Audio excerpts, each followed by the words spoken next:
नवरात्रि में दिन की पूजा ज्यादा फलित होती है या रात की साधना 12 बजे के आसपास का टाइम काफी अच्छा रहता है, तो लोग उस टाइम में सिद्धि पाने के लिए पूजा करते हैं। तो बहुत सारे लोग होते हैं, ये जो मैंने मंत्र बताया ये दिन में करिए तो अलग असर है, रात में करिए तो यह सिद्धि दे देता है।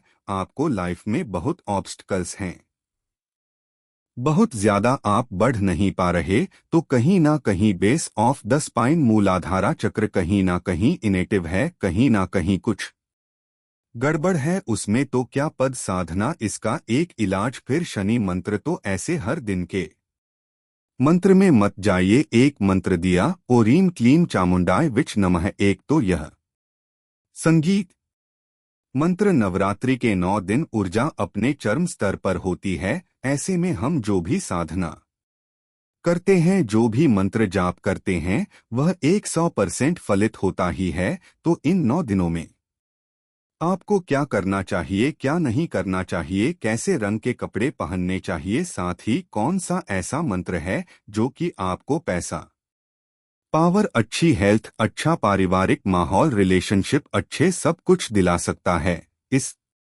पर भी बात करेंगे आज के पॉडकास्ट में। नमस्कार इंडिया, आप देख रहे हैं स्पीकिंग ट्री और मैं हूं आपके साथ एलेक्स मामी, और मेरे साथ इस नवरात्रि के पॉडकास्ट में शामिल हो रहे हैं बहुत ही खास मेहमान पंडित संजीव श्रीवास्तव जी। बहुत बहुत स्वागत है पंडित जी आपका। वेलकम। थैंक यू इलाजी यहाँ इनवाइट करने के लिए।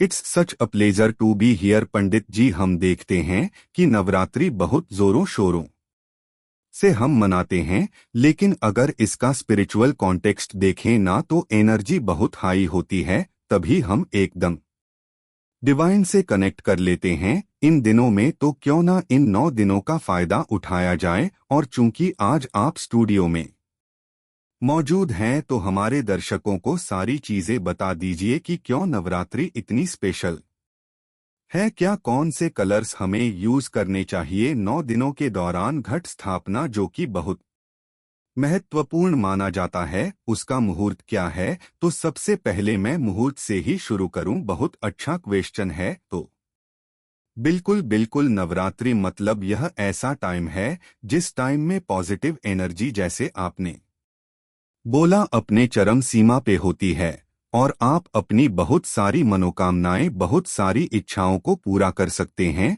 तो ये हाई एनर्जी का टाइम है, और इस टाइम में जो भी साधक साधना करता है, ध्यान करता है और कुछ मंत्रों का जाप करता है, तो अपनी सारी इच्छाएं और आने वाले टाइम को अच्छा कर सकता है। तो जहां तक बात करी मुहूर्त, मुहूर्त देखिए बहुत इंपॉर्टेंट है। और मुहूर्त सिर्फ एक प्लेनेट या एक लग्न से नहीं देखा जाता जो हम नाड़ी ज्योतिष में देखते हैं। हम कहते हैं कि सारे प्लेनेट, सारे नक्षत्र को स्वामी जब परफेक्टली अलाइन हो उसको मुहूर्त कहते हैं। वाह, ठीक है। तो अब सारी इतनी सारी चीजों को परफेक्टली अलाइन जो 3 अक्टूबर है 2024, 3 अक्टूबर को जो परफेक्ट अलाइनमेंट का टाइम आता है, वो सुबह 9:02 से लेकर आप समझ लीजिए 11 बजे तक का टाइम ऐसा है जिसमें आप घट स्थापना कर सकते हैं।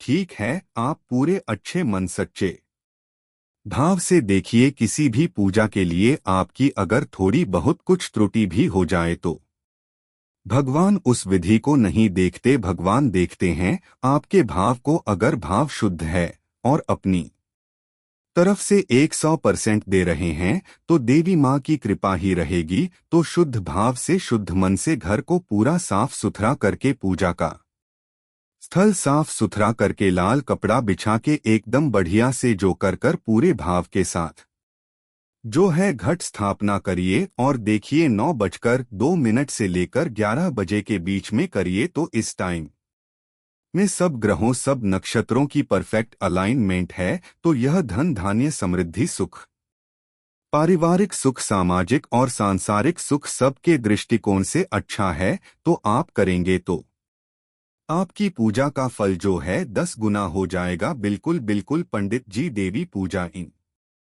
दोनों 9 दिनों में की जाती है। कई लोग साधनाएं भी करते हैं, तो क्या फर्क है? मतलब नॉर्मल पूजा भी क्या वही फल देगी या कोई साधना, कोई मंत्रा चैटिंग जरूर करनी चाहिए। देखिए, पहले तो मैं बोलूंगा देवी पूजा। अब देवी कौन है? सबसे पहले तो आपके घर में जो है वह देवी, तो चाहे वह आपकी बिटिया हो, चाहे वो आपकी वाइफ हो, चाहे वो आपकी माता हो, उनको हमें अटमोस्ट रिस्पेक्ट देना चाहिए। हम अगर वो पूजा हमारी अधूरी रह गई, वह चीज हमारी अधूरी रह गई, तो देवी भी प्रसन्न नहीं होने वाली। तो सबसे पहले यात्रा घर से चालू होनी चाहिए कि आपने अब तक जो भी किया, कोई भी कॉन्फ्लिक्ट में रहे, कोई भी तरह की इल फीलिंग भी रही, कहीं कॉन्फ्लिक्ट कपल्स में हो गए या कहीं कुछ दोष भी रहा, द्वेष भी रहा, आप उसको समर्पित कर दीजिए देवी को पहले दिन ही कि आगे से यह काम नहीं करूंगा। और अपनी स्त्री, अपने पुत्र पुत्री, अपनी स्त्री शक्ति को घर में जो है उसको पूरा सम्मान, पूरा रिस्पेक्ट दूंगा। तब तो देवी आपकी प्रार्थना, आपका मंत्र, आपका जप, आपका तपस को स्वीकार करेगी। नहीं तो सॉरी, नहीं हो पाएगा, वो फल नहीं मिलेगा जो मिलना चाहिए। तो सबसे पहले घर की देवी आती है। फिर क्या देवी पूजा आपने बोला कि हम कैसे, राइट? तो मैं कहता हूं कि सबसे पहले इम्पॉर्टेंट है कि जैसे मैंने बोला, अपना लाल कपड़ा वगैरह पूछ लिया बिछा के, अपना पूरा देवी का स्थापना करके। और क्या है कि इन दिनों में सबसे इम्पॉर्टेंट है कि आप अपने को कैसा आचरण रखते हैं। न दिन का 9 दिन में आपको पूरी शुद्धता, मन से भी, वाणी से भी और शरीर से भी सब रखने हैं। यह सब रखना है तब तो पूजा का फायदा है, ठीक है? नहीं तो आप अगर खाने में शुद्धता नहीं है, विचार में शुद्धता नहीं है, तो बात नहीं बनेगी। और देवी पूजा कैसे करनी है भाई? आपकी जो भी, जैसे भी, जैसा भी आपका वैभव, आपका घर है,